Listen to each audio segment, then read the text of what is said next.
Hello, my name is Ailsa and welcome to another booktube video. Today I am doing three little reviews for books that I've read recently. I read these all in the month of March, mostly while I was on holiday for a week.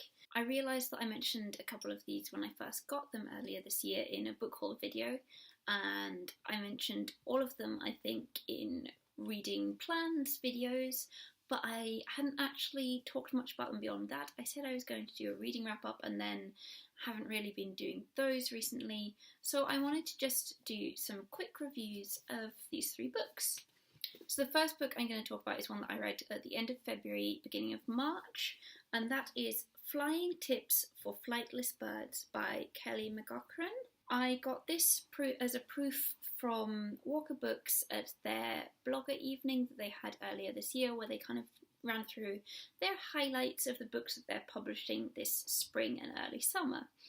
This book was released on the 1st of March, so it is available now. Basically, it is about twins called Birdie and Finch who are at school in a small town in Ireland. Their parents run a circus school, and Birdie and Finch are the stars with their show that they do on the flying trapeze. The book is mostly narrated by Finch, but it's interspersed with blog posts which Birdie has written.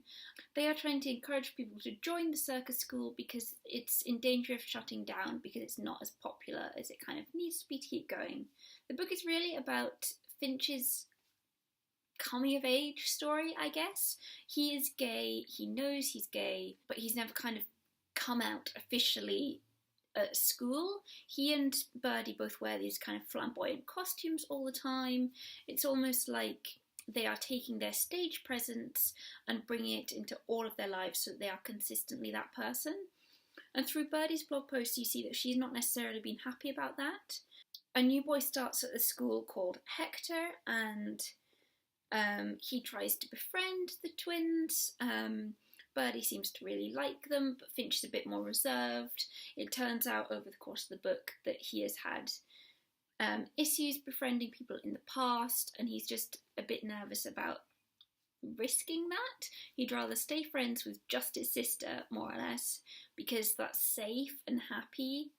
And then there's an accident and Birdie ends up in a coma. Finch has to learn how to cope with life without her. He has to kind of figure out who he is if he's not one half of the twins, and he also needs to figure out what he can do to help make sure that their circus show at the end of the year goes ahead okay. I believe the twins are in their penultimate year of high school, so it's not like they'll get to the year and move on. They are staying there for a little while longer. What I really liked about the book was how it's quite light-hearted in a lot of ways. It is a funny book, partly because Finch is a funny character. The people in their school and in their family and friend group are all quite interesting characters. You get stories about the other people at the circus school and what they're up to. And although it's dealing with serious topics about Finch and his sexuality and the sister who's very ill, it remained quite cheerful throughout. It was a really nice book to read. It was a really fun book to read. I would definitely recommend this one to you if you're a fan of YA. I especially enjoyed that it was not your typical American high school type setting. I could also identify with it quite a lot because I grew up in rural Scotland and I went to a very small school, and I had that experience like the twins have of knowing everyone in your high school and having known them since you were about 5 years old. And that way that there are certain things that you can't escape from in a small town. Everyone knows everyone's business. I liked that it was a look at the small town experience in Ireland rather than in America, which you see more often. Overall, I really enjoyed that book and I do recommend it to fans of YA, especially if you're looking for another book with LGBTQIA+ characters in it. The next book that I want to talk about is Planetfall by Newman. This is another book that I've mentioned before because I was sent it for review by the lovely people at Glance. Planetfall has been available in the States for a while, but this spring is the first time that it has been taken up by a UK publisher, and it was published in February this year. This is a sci-fi novel, kind of, but it's very light on the sci-fi elements. for the most part. Somewhere in the not too distant future, Earth has changed a lot.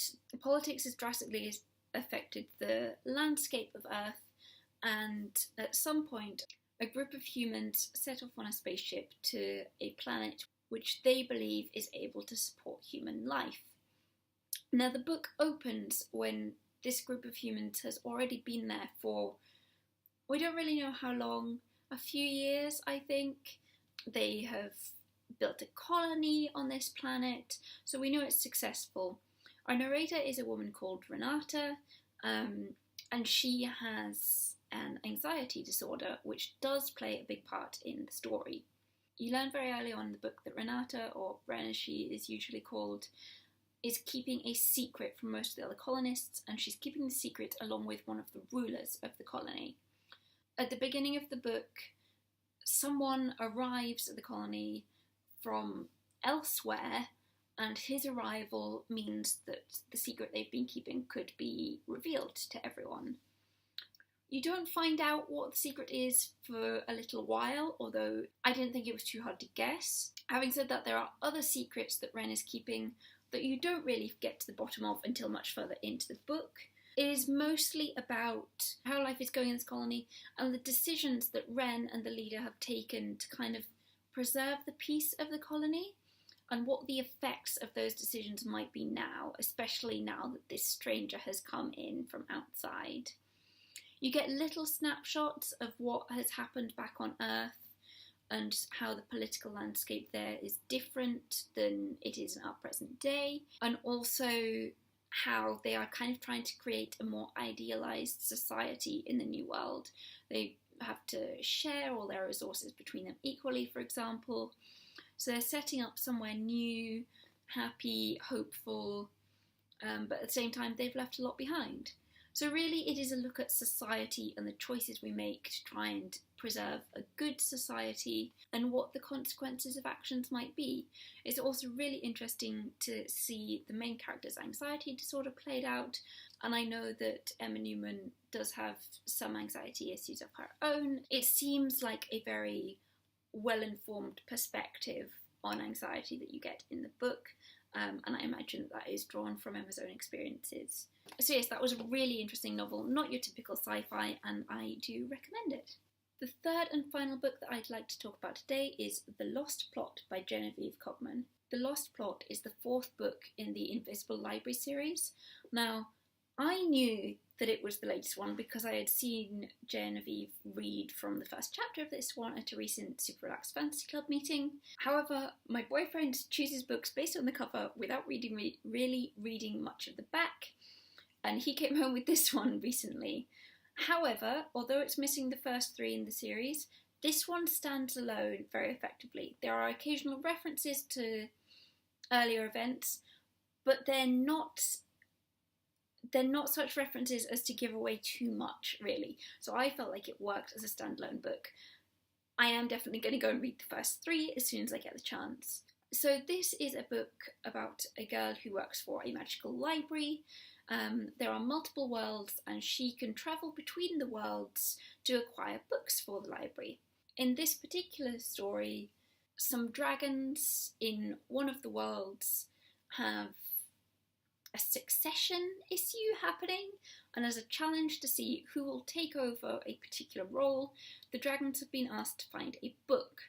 One of these dragons comes to our main character, Isabel, and asks for her help. The library and its employees must remain neutral in situations like this, so she immediately goes back to her superiors and says what's going on here. It also turns out that one of the other people who works for the library might be caught up in this somehow, so she is tasked with investigating and finding out what this other person is doing. Is he compromising the library? And from there things sort of spiral, and she's trying to extricate this other person from his situation while keeping the library as neutral as possible, and also making sure she survives. They end up in an alternate history New York, where there are lots of gangs around. It was just a really fun adventure book to read. There were a lot of fun situations. Isabel is a bit of a sarcastic character. I loved her sense of humour. It was very funny. I would really recommend this for people who've enjoyed Gail Carriger's books. I think there's a similar sort of sense of humour going on there and similar kind of situations coming up that all make sense within the context of the book, but at the same time can be quite humorous in a way as they're going on. And it was a very twisty-turny book. I think the plot was very cleverly planned out and it's a very well-written book. There were so many twists and turns that I wasn't expecting any of them as they came along. Again, this is another book that I really recommend. It was a really good reading month in March. I'd love to hear from you if you've read any of these books as well, or if you'd like to tell me about what you've read recently that you really enjoyed. Thank you for watching, and I will be back with another video soon. Bye!